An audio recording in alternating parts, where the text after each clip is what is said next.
اعوذ باللہ من الشیطان الرجیم، بسم اللہ الرحمن الرحیم۔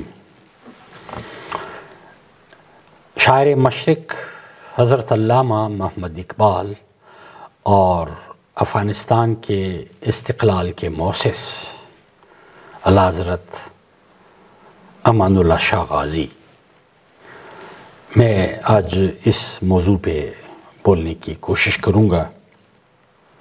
حضرت علامہ صدیوں کے بعد سرزمین مشرق کو خدا کی طرف سے ایک عظیم الشان فکری تحفہ۔ اس میں کوئی شک نہیں ہے کہ مسلمانوں کی شکوہ سطوت اور روب داب کا آفتاب جب زوال پذیر ہوا تو خدا نے سینکڑوں سال بعد اس خطے کی، اس سرزمین کی، اس ملت مرحومہ کی تجدید نو اور تشکیل نو کے سلسلے میں کلیدی کام حضرت علامہ محمد اقبال سے لیا۔ وہ خود فرماتے ہیں کہ نغمہ کجا و من کجا، ساز و سخن بہانہ است، سوئے قطار میں کشم ناقہ بے زمام را۔ شاعری کہاں ہے اور میں کہاں ہوں؟ میں تو ملت کی آوارہ اونٹنی کو قطار میں لانے کی کوشش کر رہا ہوں۔ گویا حضرت علامہ گو کے فنی اعتبار سے بھی بہت حساس تھے، شعر کی نوک پلک سنوارنے کے سلسلے میں کبھی بھی کوئی غلطی نہیں ہونے دی ہے، کوشش کی ہے، لیکن ہنر کے بجائے نظریے کو، آرٹ کے بجائے، فن کے بجائے نظریے کو، کلام کو، آئیڈیالوجی کو انہوں نے تقویت دی ہے، فوقیت دی ہے۔ اسی وجہ سے انہوں نے کہا کہ نغمہ کجا و من کجا، ساز و سخن بہانہ است، سوئے قطار میں کشم ناقہ بے زمام را۔ اب حضرت علامہ مسلمانوں کے زوال انحطاط کے جس دور میں پیدا ہوتے ہیں، مشرقی زبوں حالی مسلمانوں کے علوم و فنون کا مطالعہ، جدید علوم و فنون کا مطالعہ، مغرب جا کے وہاں علمی جواہر ریزے سمیٹنا، مشرق تصوف اور معنویت میں کھویا ہوا، مغرب مادیت اور انڈسٹریلائزیشن میں بھٹکتا ہوا، انسانیت کے یہ دو بال وپر مختلف سمتوں میں محو پرواز تھے، اور اس کی بربادی کا نتیجہ، اس کا خمیازہ انسانیت کو بھگتنا پڑ رہا تھا۔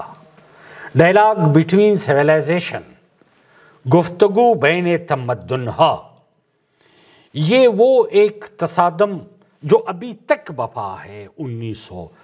2022 جب میں یہ کچھ الفاظ ادا کر رہا ہوں، میرے اثر تک یہ تصادم بپا ہے، مشرق و مغرب کا فکری تصادم ہے۔ اب ہوا کیا ہے؟ انسانیت کو یہ سمجھنے سوچنے کی ضرورت ہے کہ اگر ایک طرف سے مغرب کی مادی ترقی اور دوسری طرف مشرق کی روایات اور معنویت، یہ دونوں بال وپر ہم آہنگ ہو تو دنیا ایک امن، سلامتی اور اشتی کا امجگا بن سکتا ہے۔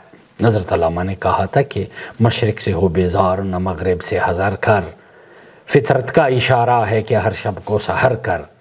اب ہر شب کو سحر کرنے کا ایک بیڑا جو حضرت علامہ نے اٹھایا تھا، یہ ایک طویل فکری ارتقائی جدوجہد کا حصہ ہے۔ حضرت علامہ کی اس ارتقائی فکری جدوجہد کے راستے میں غازی امان اللہ خان بھی ایک سنگ میل کا حیثیت رکھتا ہے۔ وہ یوں کہ جب برٹش گورنمنٹ کالونیل سسٹم کی ترویج اور توسیع کے لیے اقدامات کر رہے ہوتے ہیں۔ افغانستان میں امان اللہ خان کے والد امیر حبیب اللہ کی شکل میں برطانوی ایک ڈمی حکمران، افغان ڈمی حکمران بیٹھا ہے، اور عین اسی وقت برطانیہ کے ظلم، استبداد اور جبر کے خلاف آسٹریلیا اور جرمنی کے مختلف زعماء کابل میں ایک الٹرنیٹ انڈین گورنمنٹ کو تشکیل دیتے ہیں۔ دیوبند سے شیخ الہند مولانا عبید اللہ سندھی کو افغانستان بھیجتے ہیں۔ افغانستان میں 2 دسمبر 1915 کو جو آسٹریلیا اور جرمنی کی مدد سے انڈین ٹیمپریری گورنمنٹ تشکیل پاتی ہے، اس کے پریزیڈنٹ ڈاکٹر رابندرا پرتاپ ہوتے ہیں، مولانا عنایت اللہ بھوپالی وغیرہ اس کے ساتھ ہوتے ہیں۔ تو مولانا عبید اللہ سندھی جا کے ان کو بتاتے ہیں کہ آپ کا یہ ایجنڈا مسلمانوں کی تشخص کے تعین کے بغیر شرمندہ تعبیر نہیں ہوگا، کیونکہ ہندوستان میں صرف ہندو نہیں رہتے ہیں، وہاں مسلمان بھی ہے جن کی اپنی لائف سٹائل ہے، جن کے اپنی روایات ہے، تہذیب ہے، سماج ہے، اقدار ہے، قانون ہے، فقہ ہے، عقیدہ ہے۔ آپ نے مسلمانوں کی تشخص کو برقرار رکھ کے اس ایجنڈے کو آگے بڑھانا ہوگا۔ 3-4 بار پریزنٹیشن دینے کے بعد وہ لوگ اس حقیقت کا ادراک کرنے میں کامیاب ہوئے کہ واقعی وہاں مسلم آئیڈینٹی ہے۔ تو 1915 ہی میں گویا یہاں سے بھی 2 قومی نظریے کا ایک جھلک ملتا ہے ہمیں۔ کابل میں جو ٹیمپریری انڈین گورنمنٹ بنائی گئی تھی، یعنی آپ سوچئے کہ تقسیم ہند سے پہلے کی باتیں ہیں، تو اس کے وزیر داخلہ کو جو ہے مولانا عبید اللہ سندھی قرار پائے، اور اسی زمانے میں کابل سے ایک مشہور و معروف جریدہ سراج الاخبار نکلتا تھا، ہفتہ وار، جو پہلے فارسی میں تھا اور بعد میں پشتو اور فارسی دونوں زبانوں میں تھا۔ سراج الاخبار کا ایڈیٹر وہ غازی امان اللہ خان کے سسر تھے محمود طرزی، اور محمود طرزی براہ راست علامہ سید جمال الدین افغانی کے شاگرد تھے، جن دنوں استنبول میں 1897 کو جمال الدین افغانی کا انتقال ہوا، تو اسی وقت ان کے پاس محمود طرزی موجود تھے، کیونکہ محمود طرزی کے والد غلام احمد خان طرزی جو فارسی کے کوہ شاعر تھے اور طرزی ان کا تخلص تھا، وہ بھی افغانستان کے رائل فیملی سے ان کا تعلق تھا، مدبر اور دانشور تھے۔ ان کی جمال الدین افغانی سے دیرینہ رفاقت تھی، جس کی بنیاد پہ علامہ جمال الدین افغانی کی خدمت کے لیے اپنے اس نوجوان بیٹے محمود کو استنبول ہی میں رکھا گیا تھا اس کے ساتھ۔ گو کہ خلافت عثمانیہ کے قلمرو میں اس وقت دمشق بھی شامل تھا، اور سلطان عبدالحمید نے غلام احمد خان طرزی کو اس دمشق میں رہائش فراہم کی تھی، اور اپنے بیٹے کو استنبول میں جمال الدین افغانی کی خدمت گزاری پہ تفویض کیا تھا۔ جمال الدین افغانی کا جو اسلامی امہ کی احیاء کے لیے جو ایجنڈا تھا، اس چیز کو محمود طرزی جب حبیب اللہ کے والد امیر عبد الرحمن خان ضیاء ملت و دین جن کا لقب تھا، وہ انتقال ہوتے ہیں، تو حبیب اللہ خان، امان اللہ خان کے والد جب اقتدار میں آتے ہیں تو عام معافی کا اعلان کرتے ہیں، اور یہ عام معافی کا استفادہ کرتے ہوئے ترکی سے واپس کابل آ کے یہاں پہ ٹھہرتے ہیں، اور شاہی دربار سے مراسم بڑھانے کے بعد اپنی 2 بیٹیوں کا عقد بادشاہ کے 2 بیٹوں عنایت اللہ خان اور امان اللہ خان سے کرتے ہیں۔ عنایت اللہ خان ایک نارمل عیاش فحاش سے جوان تھے، کوئی خاص اس میں سپارک نہیں تھی، لیکن امان اللہ خان پہ محمود طرزی نے جو کام کیا، سبحان اللہ، اس ہیرے کو اتنا تراشا کہ اس کی بدولت انہوں نے افغانستان کے قلب کابل سے سراج الاخبار کا اجرا کیا 1911 میں۔ عین 1911 ہی میں کلکتہ سے مولانا ابوالکلام آزاد نے الہلال کا اجرا کیا، اور دونوں میں اسلامی امہ کی بیداری اور مسلمانوں کی احیاء اور بقا کے لیے فکری تناظر میں کارہائے نمایاں ہمیں ملتے ہیں۔ محمود طرزی نے جمال الدین افغانی کے اس ایجنڈے کو آگے بڑھانا چاہا جو ملت کفریہ کے مقابلے میں ملت اسلامیہ کی احیاء کے لیے روح کا حیثیت رکھتا ہے۔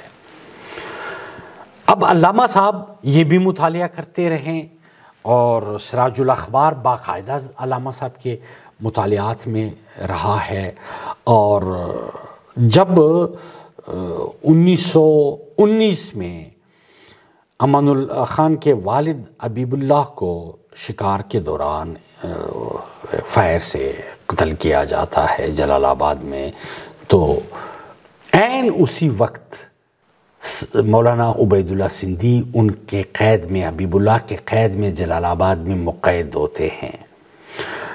امان اللہ خان آ کے اعلان ابھی تک کیا نہیں ہے، تو انہوں نے کہا کہ آپ ذرا عبید اللہ مولانا کو جلدی سے جلال آباد سے کابل پہنچائے، اور اس کو جو ہے خواتین کا برقع پہنا کے، ایسا نہ ہو کہ یہاں انگریزوں کے عملداری کرنے والے لوگ اس کو نقصان نہ پہنچائے۔ وہ کابل منگواتے ہیں، اور مولانا سے امان اللہ خان اتنے انسپائر ہوتے ہیں، ان کو کہتے ہیں کہ آپ بادشاہ بنیں، تو انہوں نے کہا نہیں، بادشاہ آپ بنیں، آپ افغان ہو، لوگ مجھ پہ اعتراض کریں گے، مگر ہم مشاورت اور ایڈوائزری میں آپ کے ساتھ شانہ بشانہ رہیں گے۔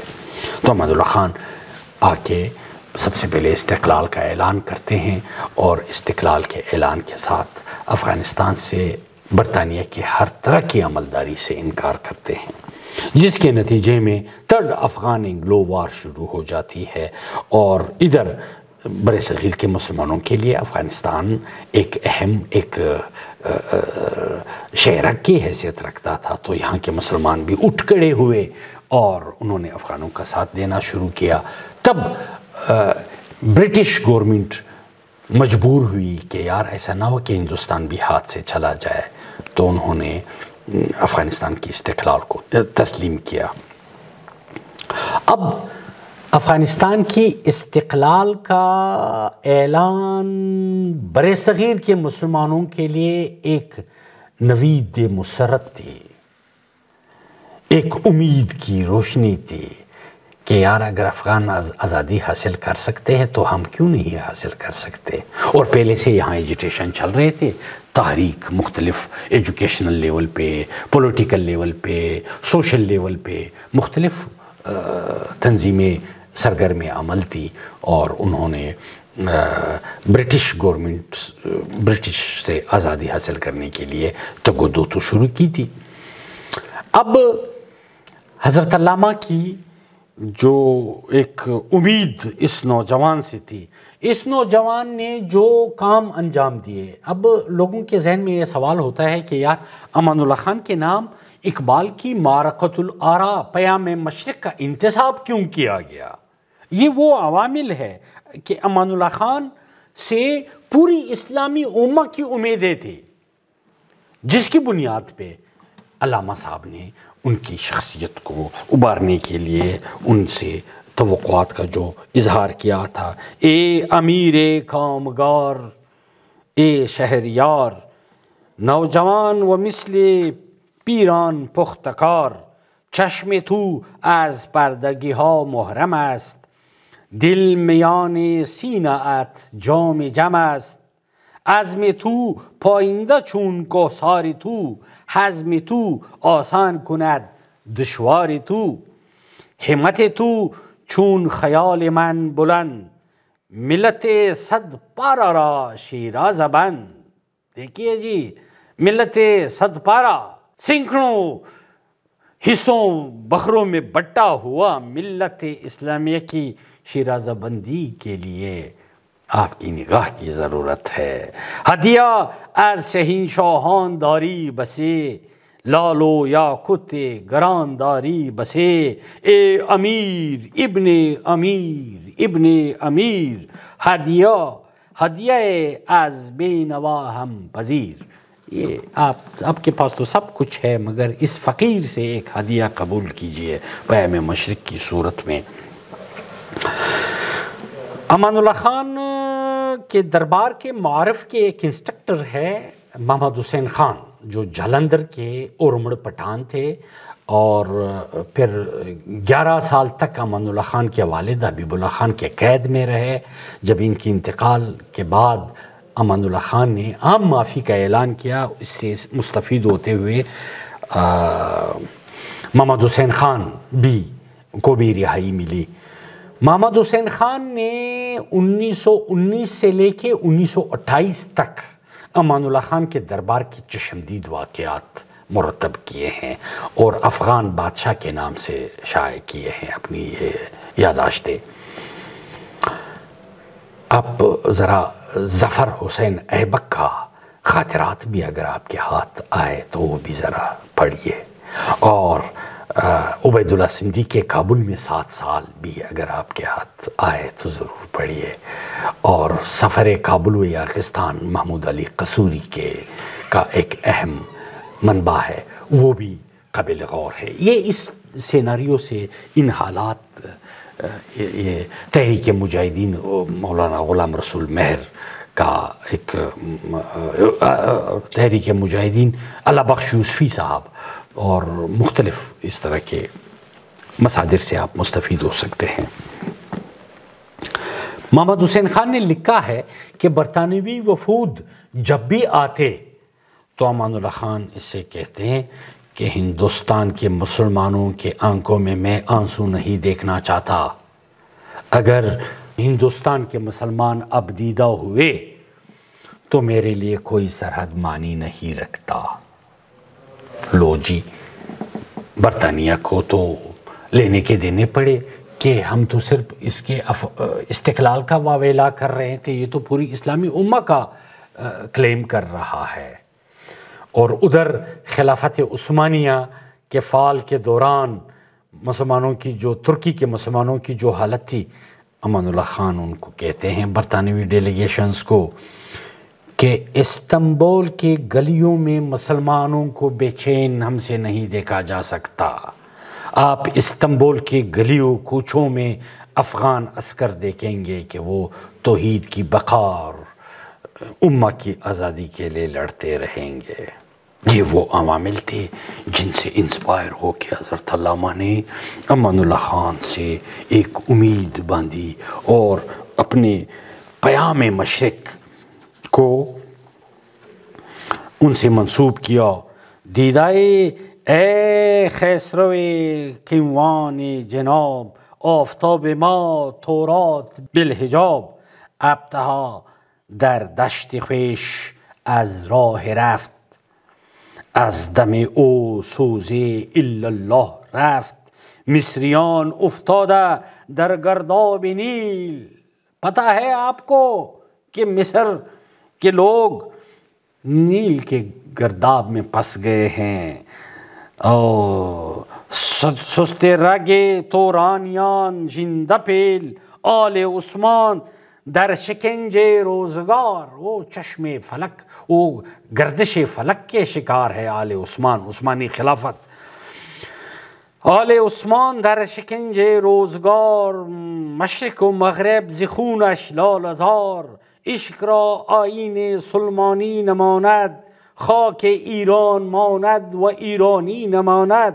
سوز و ساز زندگی رفت از گلش، آن کهن آتش فسرد اندر دلش. مسلم هندی شکم را بنده‌ای، خود فروشی دل زدین برکنده‌ای. در مسلمان شان محبوبی نماند، خالد و فاروق و ایوبی نماند. ای تو را فطرت ضمیر پاک داد، از غم دین سینہ صد چاک داد. تجھے خدا نے غم دین سے وہ سینہ عطا کیا ہے جو صد پارہ ہے اس غم سے تڑپ رہا ہے. تازہ کن آئین صدیق و عمر، چون باد صبا بھر لالا صحرا گزر. ملت آوارہ کو و دمن، در رگ او خون شیران معجزن. زیرک و رویین تن و روشن جبین، چشم او چون جر بازان تیز بین. قسمت خود از جهان نایافته، کوكب تقدیر او ناتافته. در کوهستان خلوت ورزیدای، رستخیز زندگی نادیدایی. جان تو بر محنت پی هم صبور، کوش در تهذیب افغان غیور. تا صدیقیان این امت شوی، بحر دین سرمایہ قوت شوی. علامہ کی یہ امید جو امان اللہ خان سے وابستہ تھی وہ قابل صد تحسین ہے. پورے خطے کے مسلمان اس وقت امان اللہ خان کو اپنا نجات دہندہ تصور کر رہے تھے برٹش استبداد کے خلاف. وہ برٹشر جو فرسٹ افغان انگلو وار اور سیکنڈ افغان انگلو وار میں شکست کی شرمندگی کو چھپانے کے لیے غزنین میں محمود غزنوی کے مزار میں پیکندہ سومناتھ کے مندر کے دروازے وہاں سے اٹھا کے ہاتھیوں پہ اٹھا کے دہلی میں ان کا استقبال کیا گیا. اور ہندوؤں کی آشیرواد حاصل کرنے کے لیے برطانیہ نے مسلمانوں کے سینے پہ زخم لگایا کہ یہ وہ دروازے ہیں جو مسلمان آپ سے چین کے لے گئے تھے، اور خدا نے ایسٹ انڈیا کمپنی کو رحمت کی صورت میں ہندوستان کے ہندوؤں کے لیے بھیجا ہے. ہم نے آپ کی مذہبی میراث گمشدہ آپ کو دلائی. حالانکہ اگر دیانت داری سے دیکھا جائے تو وہ فرسٹ افغان انگلو داغ کی ندامت کو دھونے کے لیے یہ سب کچھ کر رہے تھے، اور ادھر انڈیا میں مسلمانوں کو مزید دبانے اور ہندوؤں کو ابارنے کے لیے ان کی ایک سازش تھی، ایک منظم. لیکن امان اللہ خان وہ امید تھی جو پوری خطے کے مسلمانوں کے دلوں کا دھڑکن بن گیا تھا، اور امان اللہ خان کی بدولت یہاں کے مسلمان ایک دوسرے کو برطانیہ سے آزادی حاصل کرنے کا ایک ایجیٹیشن آگے بڑھا رہے تھے. امان اللہ خان کے دور میں کابل سے ایک جریدے کا اجرا ہوا تھا امان افغان، جس کے محرر تھے عبدالہادی داوی. اور عبدالہادی داوی وہ شخصیت ہے جو استقلال افغانستان کے معاہدے کے ڈیلیگیشن میں بھی شامل رہے ہیں، اور جنہوں نے آثار اردو اقبال کے نام سے 2 جلدوں میں حضرت علامہ کے فن و فکر پہ بہت رکریزی سے کام کیا ہے. 1923 میں پیام مشرق کی اشاعت کے بعد 1924 میں امان افغان جریدے میں عبدالہادی داوی نے قسطوار حضرت علامہ کے پیام مشرق پہ ایک تبصرہ لکھا جو کئی قسطوں میں شائع ہوا ہے. اس تبصرے میں بعض مورخین اور نقاد غلطی کر گئے ہیں، ان کو منسوب کیا ہے پروفیسر عادی حسن سے، لیکن در حقیقت یہ عبدالہادی داوی کا مقالہ ہے جو تقریباً پیام مشرق کے اولین تبصروں میں سے ایک تبصرہ ہے، اور 1924 میں کابل سے شائع ہوا ہے، اور یقیناً حضرت علامہ کی نظر سے بھی گزرا ہوگا، کیونکہ سراج الاخبار تو باقاعدہ ان کا زیر مطالعہ رہا ہے، اور عین ممکن ہے حضرت علامہ کو امان افغان کے وہ جریدے بھی ملے ہوں گے. لیکن ملت کفریہ نے افغانوں کی ناخواندگی، جہالت اور لا علمی اور ان کی سادگی سے فائدہ اٹھاتے ہوئے ان کو امان اللہ خان کے اگینسٹ کیا اور امان اللہ خان کے خلاف بڑکا کے اکسا کے انہوں نے ان پہ کفر کے فتوے لگائے اور امان اللہ خان کو ملک بدر کر کے اٹلی بھیجا گیا. امان اللہ خان جب اٹلی آتے ہیں تو اس بلڈنگ میں ان کا سٹے ہوتا ہے جو انہوں نے اٹلی میں افغان سفارت خانے کے لیے خریدا ہوتا ہے. لیکن پھر یہاں نادر شاہ درانی کے جو رژیم ہے انہوں نے ان کو وہاں سے بھی بے دخل کیا اور امان اللہ خان کو پھر اٹلی وہاں کے گورنمنٹ نے ایک مکان دیا اور اس میں رہنے لگے. جب حضرت علامہ گول میز کانفرنس تشریف لے گئے تو واپسی پہ آتے ہوئے انہوں نے ایک اپنا مسیر بنایا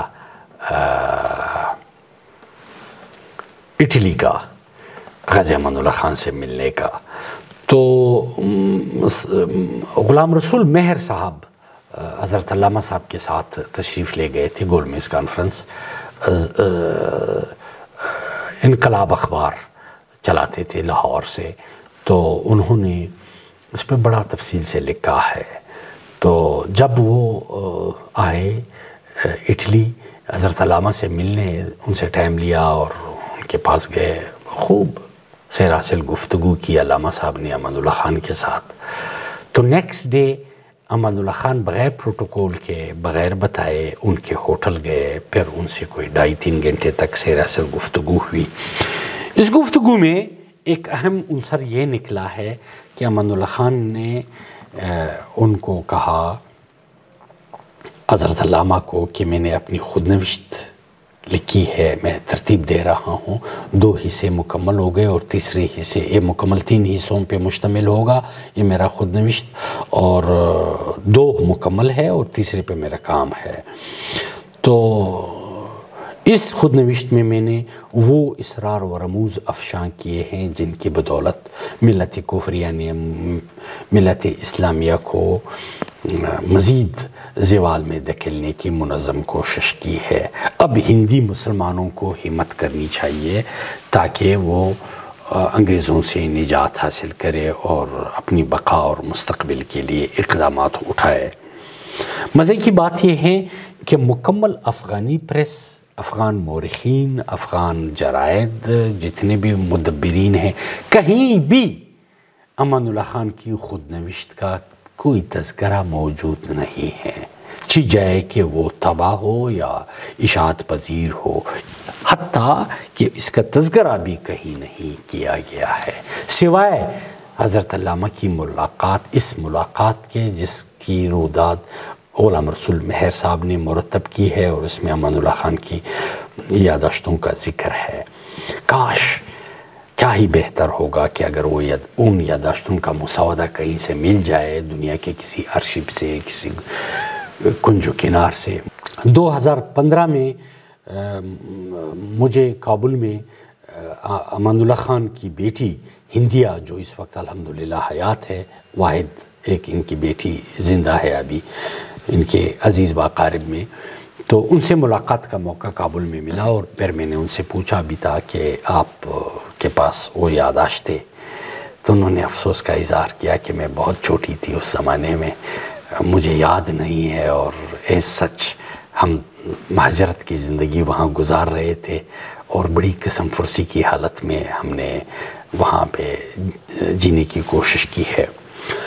اس سیمینار میں یہ محمود طرزی ان کا نانا تھا ہندیہ کا، اور غازی امان اللہ خان کا سسر تھا علامہ محمود طرزی، جو میں نے پہلے اشارہ کیا کہ وہ جمال الدین افغانی کا شاگرد تھا. ان کے جریدے سراج الاخبار کے تاسیس کی 100 سالہ جشن وہ انہوں نے بنائی تھی 2012 میں. مجھے وہاں جا کے ان سے ملنے کا اتفاق ہوا، لیکن یہ یاداشتیں ابھی نہیں ہیں سوائے حضرت علامہ سے ان کی ملاقات کے اس تذکرے کا. اب حضرت علامہ سے امان اللہ خان کے یہ تعلقات اور یہ توقعات وابستہ تھے جس کی بنیاد پہ امان اللہ خان اسلامی امہ کی آنکھوں کا تارا بن گیا تھا، اور علامہ نے ان کو نہ صرف یہ بادشاہانہ اور خوشامدانہ القابات نہیں دیے تھے، بلکہ امان اللہ خان کے فکری زاویوں کو ڈائیورٹ کرنے کے لیے، امان اللہ خان کے فکری قبلہ کی درستگی کے لیے بھی کچھ نکات پیش کیے تھے کہ آپ کو پتہ ہے اسلامی امہ کی آپ سے کیا توقعات ہے. زندگی جہد است و استحقاق نیست، جز به علم النفس و آفاق نیست.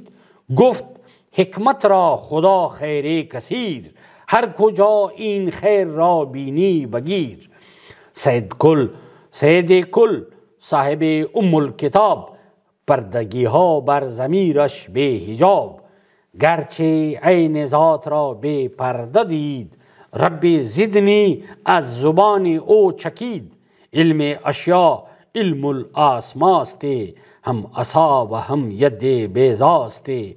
علم اشیاء داد مغرب را فروغ، حکمت او ماست می بندد زدوغ. جان ما را لذت احساس نیست، خاک ره جز ریز الماس نیست. علم و دولت نظم کار ملت است. ذرا دیکھیے حضرت علامہ امان اللہ خان کو کس طرح جھنجھوڑتے ہیں. جان ما را لذت احساس نیست، خاک را جز ریز الماس نیست. علم و دولت نظم کار ملت است، علم و دولت اعتبار ملت است. آن یکی از سینه احرار گیر. آپ علم و حکمت کو سینہ احرار سے حاصل کرے. دان و دیگر از سینہ کوثار گیر.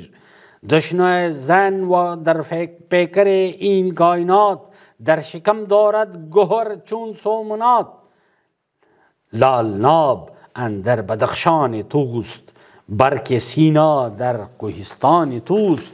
آپ میں، آپ کی امہ میں، آپ کے ملت میں، آپ کے کوہ و جبل کے باسیوں میں وہ سخت کوشی اور وہ توانائی اور وہ مادی مفادات سے بے نیازی موجود ہے جس سے آپ ہر دو کشور محکم اساس بائدت، دیدہ مردم شناسہ بائدت. اے بسا آدم کے ابلیسی کند، اے بسا شیطان کے ادریسی کند. رنگ او نئے رنگ و بود او نمود، اندرون او چون داغ لاله دود. پاک باز و کعبتین او دغل، رمن و غدر و نفاق اندر بغل. مرشد رومی حکیم پاک زاد، سر مرگ و زندگی بر ما کشاد. ہر اللہ کے امت پیش کے بود، زان کے بر جندل گمان بردند عود. یہ وہ آداب خسروی ہے جو ہمارے اس وقت کے بادشاہوں کو اپنانا ناگزیر ہے. اس وقت جو بحران بپا ہے شرق و غرب میں، بالخصوص مشرق کے اسلامی امہ کے حکمرانوں کو حضرت علامہ کے ان نکات سے مستفید ہونا لازمی ہے جو انہوں نے امان اللہ خان کے نام لکھے تھے. امان اللہ خان ایک استعارہ ضرور تھا، مگر یہ وہ نکات ہے جو ہماری نجات کے باعث بن سکتے ہیں. انہی نکات کو سامنے رکھ کے تو لاہور میں 74 میں اسلامک سمٹ کانفرنس ہوئی تھی اور لاہور میں بادشاہان مختلف سربراہان مملکت یکجا ہوئے تھے، اور اس کانفرنس کا آغاز ہم مصطفی مصطفی مصطفی ہے اس سے ہوا تھا، اور صف اول کے وہ مصطفی جو مشرق کی نجات کا راستہ ڈھونڈ رہے تھے۔ فیصل ماسک میں اس جمعے کی تصویر ذرا ملاحظہ کیجئے جو صف اول میں شاہ فیصل، انور سادات، داؤد خان، معمر قذافی، یاسر عرفات استادہ ہے، ذوالفقار علی بھٹو، ایک ایک کو ملت کفریہ نے ہوم ورک کے ساتھ راستے سے ہٹایا۔ ان میں سنگل حکمران بھی طبعی موت نہیں مر رہا ہے۔ یہ ذرا اسلامی امہ کو سوچنے کی ضرورت ہے۔ سب سے پہلے ہمارے دل حرمین کے ساتھ دھڑکتے ہیں، سب سے پہلا وار انہوں نے شاہ فیصل پہ کیا، اس کے بعد مصر کے انور سادات کو ہٹ کیا، اس کے بعد داؤد خان کو، اس کے بعد ذوالفقار علی بھٹو کو، اس کے بعد یاسر کو سلو پوائزننگ کے ذریعے، ایون اس سلسلے کی آخری کڑی معمر قذافی زندہ تھے جن کو اپنے عوام سے مروا کے اور گاڑی کے پیچھے باندھ کے روڈوں پہ گھسیٹا گیا۔ یہ ملت کفریہ کی کارستانیاں ہیں۔ سوچنے کی بات یہ ہے کہ اس وقت اسلامی امہ علوم، فنون، ٹیکنالوجی اس میں کہاں ہے؟ ہم صرف کنزیومر ہیں، ہم پروڈیوسر کیوں نہیں ہیں؟ وسائل ہمارے پاس ہے، دریا ہمارے پاس ہے، تیل ہمارے پاس ہے، معدنیات ہمارے پاس ہے، دنیا بھر کے چیزیں مشرق کی نسبت مغرب کے پاس سب سے زیادہ ہے۔ اگر نہیں ہے تو حکمران نہیں ہے، اگر نہیں ہے تو قیادت کا فقدان ہے۔ ہم کب تک IMF اور ورلڈ بینک کے مرکب ادا کرتے رہیں گے؟ ہمارے بچے پیدائش سے پہلے کتنے مقروض ہوتے رہیں گے؟ ان چیزوں سے نجات حاصل کرنے کے لیے جس طرح حضرت علامہ نے امان اللہ خان سے امیدیں باندھی تھی، ہم اس وقت ہر مسلم حکمران سے یہی توقع رکھتے ہوئے اسلامی امہ کی نجات کا راستہ انہی خطوط سے متعین کرتے ہیں۔ شکریہ۔